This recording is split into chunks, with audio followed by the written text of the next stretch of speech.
اصغر عيل في الشعب المصري المحترم جزمته على دماغي. ادفوع على اللي عملك فنانه يا عره.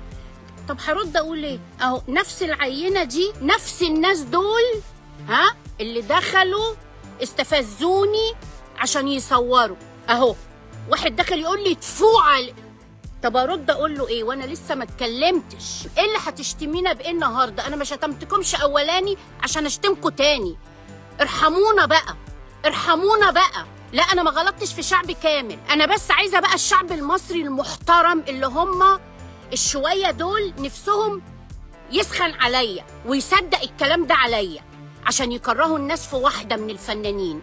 لما واحد زي ده كده يدخل يقول لي انت قتلتي جوزك، انت شغاله في الاعضاء، انت شحاته، انت مطبلاتيه، هترد تقول ايه؟